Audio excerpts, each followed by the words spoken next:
sports fans? It's your boy, the sports reporter without pay. First and foremost, if you have not done so already, go ahead and like, subscribe to this page, and hit that notification bell so you can get notified when I drop new content. Listen, All-Star break is over with. We about to get into the second half of the season. Games kick back off tonight, so we're going to do a second half preview of a couple of storylines and things we're going to be looking forward to in the second half of the season. Let's get into it.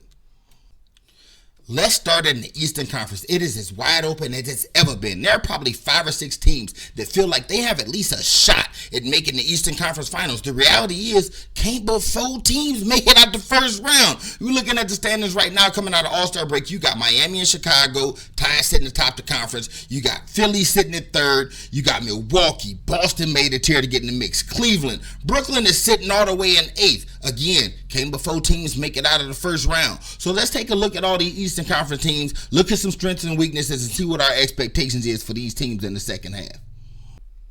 We start with the Miami Heat. This team has it all, top to bottom. They have a star in Jimmy Butler. You got veteran leadership and a guy who has some experience and championship pedigree in Kyle Lowry. You got a young stud coming off the bench, Tyler Hero, who look like he's hitting his stride. Bam Adebayo could be one of the most versatile, young and up-and-coming centers in this game. Duncan Robinson's a shooter. Nobody even talks about the fact that Victor Oladipo hasn't even played a game. This team is loaded top to bottom. They have defense, they have offense, they have depth. If one thing is going to stop Miami, you have to ask yourself, can a team win a championship with Jimmy Butler as their best player? Is Jimmy Butler the guy that when you're down 10 and you need somebody to stop the bleeding, you just give the ball and say, go get me a bucket? Can he be that guy? If anything stops Miami, I think it's going to be the lack of genuine star power. Like, Jimmy Butler's like a second tier star, and I'm not sure you can win a championship with him as your best guy. They will be a tough out. Nobody probably wants to see him, but that's just how I'm looking at the Miami Heat right now. The Chicago Bulls, man, talk about putting a team together and it all working. They go get Vucevic towards the end of last year. This all season, they go get Lonzo Ball. They go get DeRozan. Javonte Green is playing well. Alex Caruso's hurt. He's going to come back. This team has great guard and wing play. But then you have Vucevic down low. If I had to say what would be a weakness of them, right? Probably lack of experience. Like, DeRozan's been there and done that, but the rest of these guys really don't have a lot of playoff experience. LaVine hasn't been there. Vucevic had a couple of first-round losses in Orlando. Caruso does have a championship, but if your 7th or 8th guy, coming off the bench has the most experience on the team, I don't know how well that bodes for them. I like everything Chicago is doing. DeMar DeRozan is playing like a man on fire, but again, lack of experience may be the one thing that comes to bite them in the playoffs. The Philadelphia 76ers, listen, unless you've been living up under a rock, we all saw Joel Embiid basically start playing like he's the best player in the league, going out every night saying, I am unstoppable, you can't do anything with me, and that's just what it's been. And then management said, hey, we're not going to waste this guy's prime. They went out and paired him with a superstar. A lot of people had a lot of negative things to say about the trade. They gave up too much. Really, we talking about Seth Curry and Andre Drummond. You do that deal 100 times out of 100. If I had to nitpick, if I had to say one thing that may prove to be problematic, it's probably you don't have any elite outside shooting, right? I mean, when you got to depend on Thibault and Maxey to knock down shots, it's probably not the best option in the world, but they have enough shooting, right? Tobias Harris is, for all the flack he gets, he now moves down into his natural state as the number 3 on the team. You ain't going to find 5 better number 3s in the league. I really like Philly. Out of those 6 or 7 or 8 teams, I expect them to be in the Eastern Conference Finals. My take on Philly.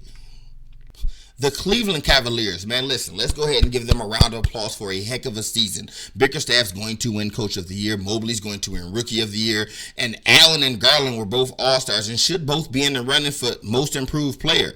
And that's going to be about it. I cannot see this team beating anybody. As I said earlier, only 4 teams can make it out of the first round. And I can't see them beating any of the other good teams in the East in the playoff series. Can't see them beating Miami. I can't see them beating Chicago. Can't see them beating Milwaukee. I can't see them beating Boston.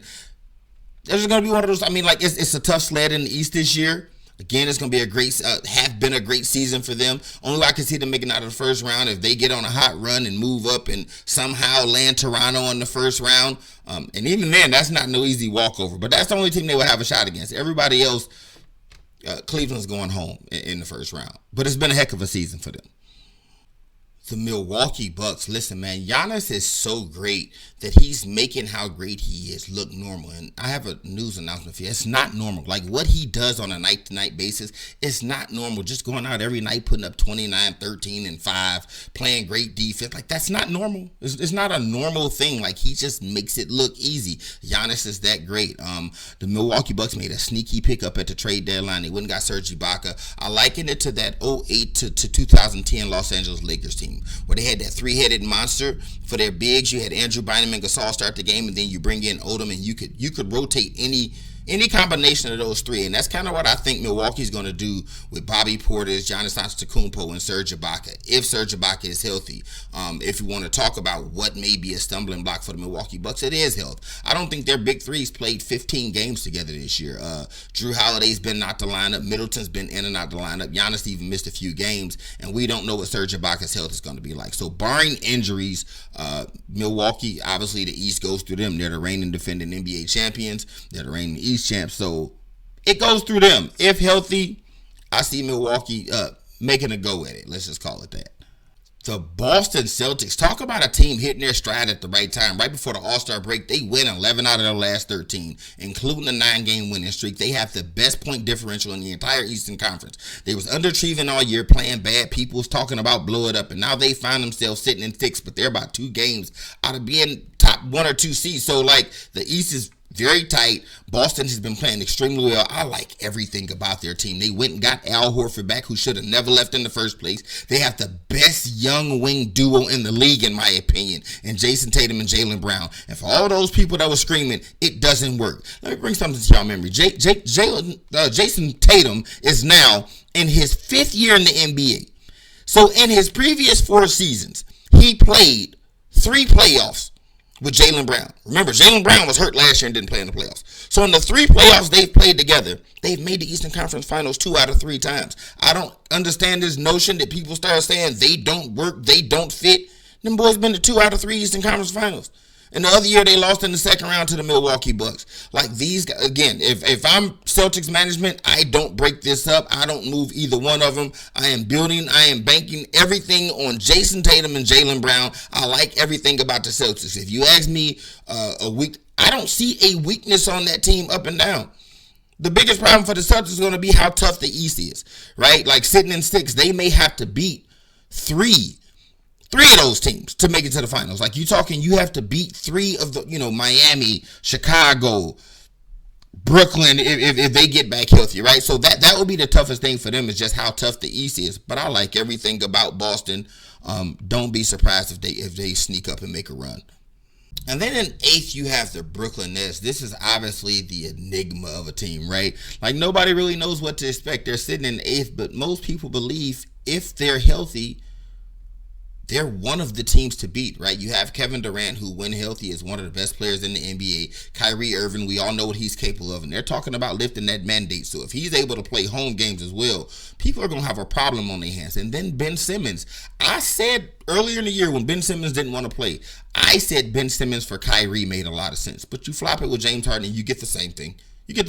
You keep a guy who can create offense for himself, who can get his own shot, who can knock down open shots. And then now Ben Simmons can do what Ben Simmons does. Defend, facilitate, rebound, like do all those other things he do well besides score, because he got 2 stone cold killers on his team. And then they picked up another shooter with Seth Curry, and Patty Mills is playing well. So top to bottom, Brooklyn is really, really good, but it all depends on the health of KD. And then nobody knows what to expect with Ben Simmons, right? So if you talked about a weakness, obviously it's that, like the question mark, the unknown, the health. Like it's a lot of things that have to go right for Brooklyn to get back on track. But if those things happen, obviously we all expect Brooklyn to make some noise in the East. And we'll throw these last 3 together. If the playoffs started today, these 3 teams would round out the 10 in the play-in. You have the Charlotte Hornets, young up-and-coming team. LaMelo Ball's a star. Bridges is in the running for MIP. They're exciting to watch. If they were to somehow win, right, win and get in the number 8 seed, I don't think they can beat anybody. But that's the team that's sitting in 9th right now. You have Toronto sitting in 7th, a team who is just 2 years removed from an NBA championship, and they're sitting in 7th in the East right now. That's how tough and stacked the East is. And then sitting at 10th,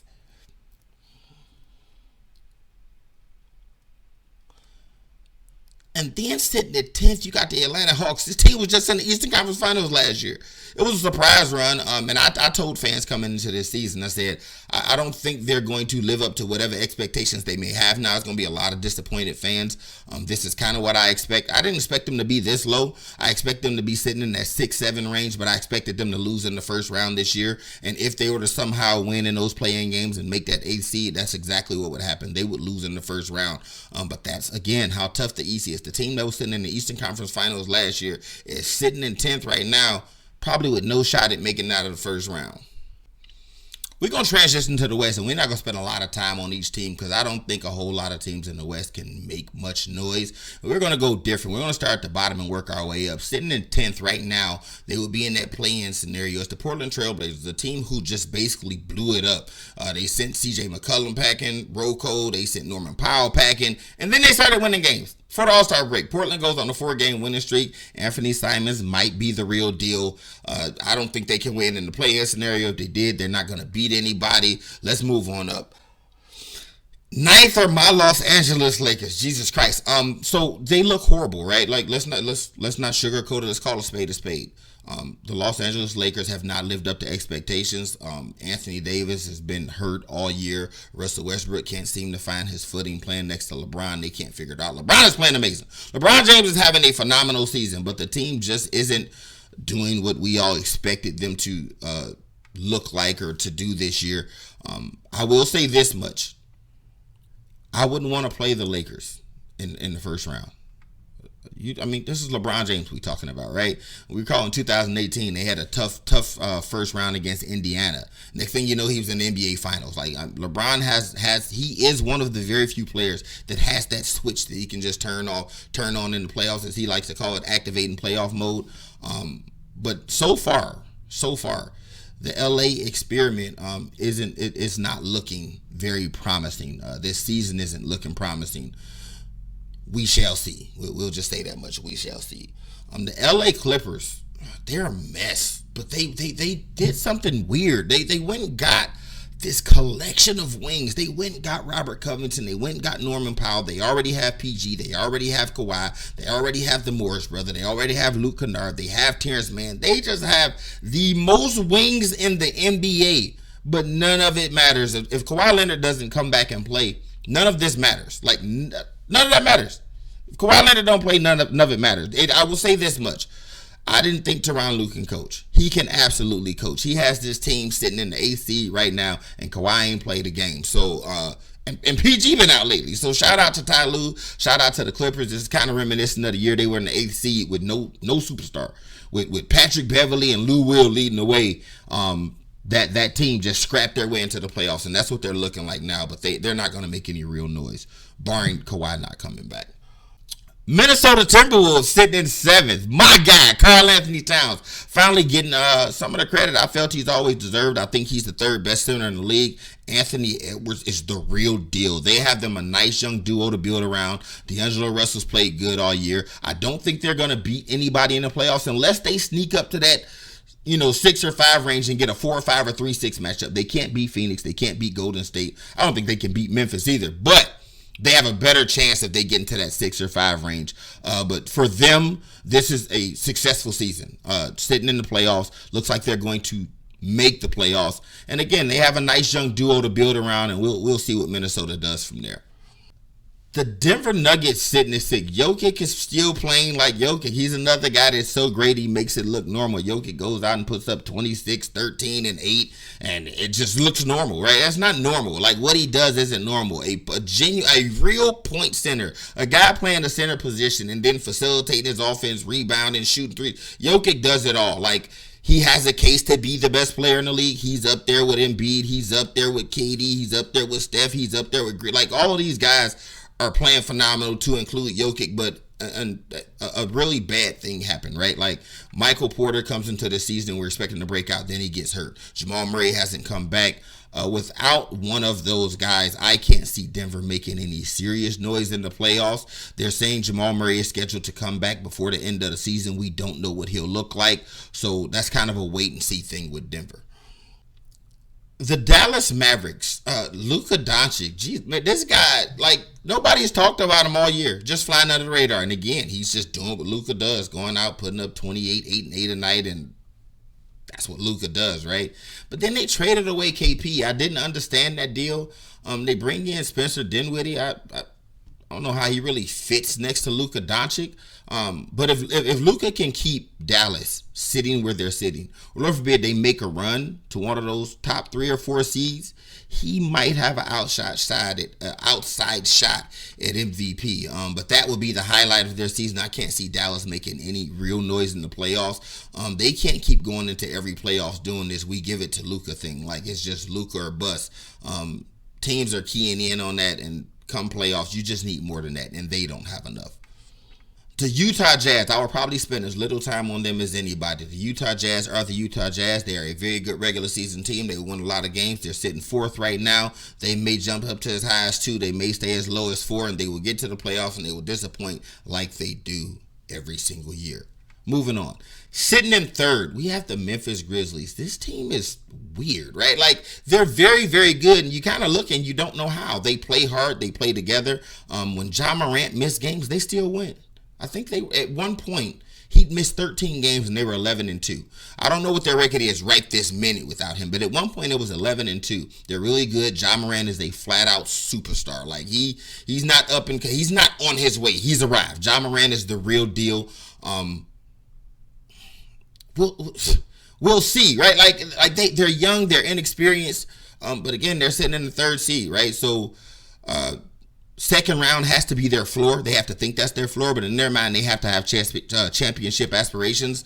I personally just don't see it yet. Ja Morant's kind of like Luka. He doesn't have that legit number 2, that guy that you can look at and say, when Ja don't have it going. You look last year, no Giannis, Middleton steps up. If you look over at Brooklyn, no KD, Kyrie can step up. You know, a lot of teams have that second guy that you can say, hey, when this guy don't have it going, I don't see, Desmond Bane's a really good player. Jackson's a really good player, but they don't have a guy that I look at and go, yes, that's a legit number 2. But for right now, they sitting at number 3 and they having a heck of a season. Sitting at number 2, the Golden State Warriors, and they look like the Golden State Warriors of old. Anybody knows me know I'm a huge Steph Curry fan, but all biasness aside, they just look really good. I will say, Draymond Green's absence has shown how important he is. Right? Without him in the lineup, they look like a different team. They still look like a really good team. But with Draymond, they look like a championship favorite. Without Draymond, they look like a team that may lose in the second round or the Western Conference Finals. He means that much to that team. Klay Thompson has looked phenomenal since he's been back. Steph Curry, who is having the worst shooting season of his career, went crazy during the no defense playing All-Star game. I told people they're going to mess around and let this no defense playing game bust this man out of his slump. For him to be playing as bad as he's played, or shooting as bad as he shot, and the Warriors still be sitting with the second best record in the league, that should scare people because Curry isn't playing his best.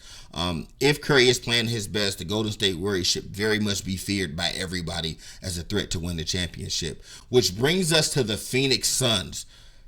Go figure. Chris Paul is hurt. He's scheduled to miss the next 6 weeks or so, something like that, right?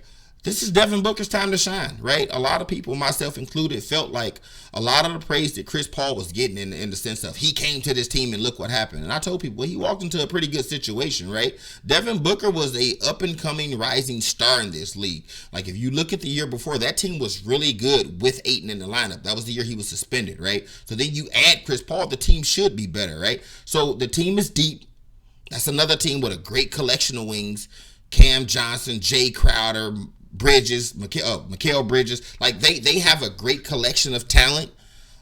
They play together, they play hard, but again, with no Chris Paul, Devin Booker, this is your time to show the world what you're made of.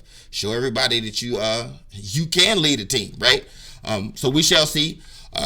I see those two teams in the Western Conference Finals. Phoenix and Golden State, barring any serious injury. If Chris Paul can come back healthy, Draymond Green can come back healthy. I don't think anybody besides the two of them can beat one of them in a 7-game series. So I have Golden State and Phoenix coming in the West. Last but not least, we're going to talk about this MVP race in the second half of the season. This is going to be really exciting. There are 4 guys who I think have separated themselves from the pack, and we're just going to talk about them a little bit. Giannis Antetokounmpo, and this is in no particular order. Again, Giannis is doing what Giannis does. Milwaukee is sitting top 5 in the East, and again, they're 1 or 2 games out of first. He's playing great on both sides of the ball.